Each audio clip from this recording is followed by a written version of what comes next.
যে আমাদের নামে মাহফিল নেওয়া হয়েছে আমরা সেটা জানি না। সেদিন মাহফিল আমার রাতের বেলা, যে তারিখের কথা বলেছেন এই তারিখে রাতে আমার মাহফিল বগুড়ায়, 17 তারিখের কথা বলছি।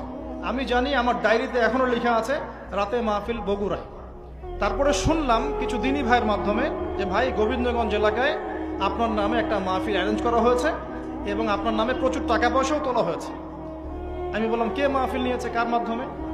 কারণ আমাদের এক পরিচিত ভাইকে দেখিয়ে দেওয়া হলো যে এই ভাইয়ের মাধ্যমে মাহফিল নেওয়া হয়েছে, অথচ সেই ভাইয়ের সাথে আমাদের এই মাহফিল নিয়ে যার্রার পরিমাণ কোনো কথা হয়নি, যে আল্লাহ সাক্ষী আছে, কোনো কথা হয়নি। এখন সে আরেক ভাইয়ের মাধ্যমে, থার্ড পার্টি, মাঝখানে একটা থার্ড পার্টির মাধ্যমে ওই কমিটির সাথে কমিউনিকেট করে মাহফিল ফিক্স করেছে। আমরা জানি না। মাহফিলের 2 দিন আগে তারা এসে হাতে পায়ে কান্নাকাটি শুরু করেছে যে ভাই মাহফিল অ্যারেঞ্জ হয়ে গেছে, আল্লাহর ওয়াস্তে 30টা মিনিট হইলেও সময় দিয়ে না, মাহফিল অ্যারেঞ্জ করে ফেলেছি, টাকা পয়সা তোলা হয়ে গেছে, আপনি যদি না আসেন 10টা মিনিট 30টা মিনিট বলছে, 10টা মিনিটের জন্য আসেন, 30টা মিনিটের জন্য আসেন, এসে গেলে চেহারাটা দেখায় চলে যায়, না হলে জনগণ আমাদেরকে পিটাই শেষ করে ফেলা। হাতে পায়ে কান্নাকাটি করে পরে বললাম ঠিক আছে ভাই, বগুড়ায় মাহফিল আছে আমাদের, আমরা যাওয়ার পথে আপনার ওখানে একটু সময় দিয়ে চলে যাবো, সময় নেই যাও। যদিও এই প্রসেস আমরা মাহফিল কখনো নেই না, তারপরেও নিয়েছি, তারপরে গিয়েছি। এদিকে শুনেছি প্রচার করেছে আমরা মাহফিল করব বিকেল দুপুর 3টা থেকে 5টা। তারপরে আমাদের কানে খবর আসছে যে বাদ মাগরিব আপনাকে আলোচনা করতে হবে। আমার একটা সেন্টেন্স মিথ্যা বলছি না, আমার কাছে হোয়াটসঅ্যাপে এখনো ডাটাস মজুদ আছে, যে থার্ড পার্টি কন্ট্যাক্ট করেছে আমাদেরকে বলছে বাদ মাগরিব আপনাকে আলোচনা করতে হবে। আর আমরা গিয়ে উপস্থিত হয়েছি 4টায়। আমি চিন্তা করছি যাব, একটু রেস্ট নিব, রেস্ট নিয়ে নামাজ কালাম সারবো, তারপরে বাদ মাগরিব স্টেজে উঠব। গিয়ে শুনি 3টা থেকে মাহফিল আমার নামে অ্যানাউন্স করা হয়ে গেছে, জনগণ বসে আছে। জনগণ তো নিষ্পাপ, জনগণ তো কোনো দোষী নাই এখানে, ও তো জানেই না সত্য কোনটা মিথ্যা। তারপরে গিয়ে তাড়াহুড়া করে স্টেজে ওঠা হলো।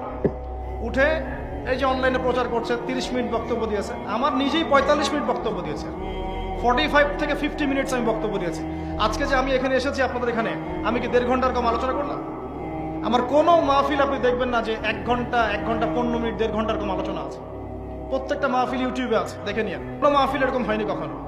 তারপর আলোচনা শেষে আমি তারপরে বলছি যে আপনারা সবাই বসেন, ইনশাল্লাহ মাগরিবের নামাজ হবে, এখানে আমরা নামাজ পড়ব, নামাজ পড়ার পর ইনশাল্লাহ আলোচনা হবে, প্রশ্নোত্তর পর্ব হবে। এর মধ্যে শুনলাম আমাদের ইউটিউবারে যে ভাইরা, যে ভাই যে সামনে এখনো বসে আছে, এই ভাই সহ আমার ইউটিউবের প্রায় 8 থেকে 10 জন সদস্য আছে। 8 থেকে 10 জনের কোনো সদস্যকে তারা এখানে বসতে দেয় নাই এবং এই ক্যামেরা সেট করতে দেয় নাই। বরং 2 জন ভাইকে গলায় ছুরি ধরেছে, ক্যামেরা সেট করা যাবে না, ওদেরকে জিজ্ঞেস করে দেখেন, ওরা সাক্ষী নিয়ে দেখেন। ক্যামেরা ছুরি ধরেছে, গলায় ছুরি ধরে এই যে ক্যামেরা সেট করা যাবে না। একজনকে গলায় ফাঁস পেটিয়ে এদিকে নিয়ে গেছে, মানে পুরোটা আগে থেকেই পরিকল্পনা করা ছিল যে কিছু একটা হবে আর কি। ক্যামেরা বসতে দিচ্ছে না কেন? এই যে ক্যামেরায় রেকর্ড আছে, আজকে আমি যা বলছি, যা আলোচনা করেছি, তো সেদিন ক্যামেরা কেন বসাতে দিল না?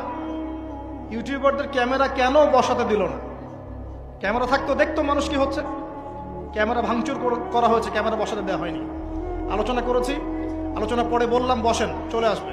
এরপরে এই যে ছেলেটাকে আপনারা দেখেছেন ভিডিওর মধ্যে, এই ছেলে তার ক্যাডার বাহিনীকে নিয়ে, এবং তার একটা শেল্টার ছিল, একটা পলিটিক্যাল শেল্টার, সে এসে পুরো স্টেজে উঠে যাচ্ছে তাই বিহেভ করেছে আমাদের সাথে।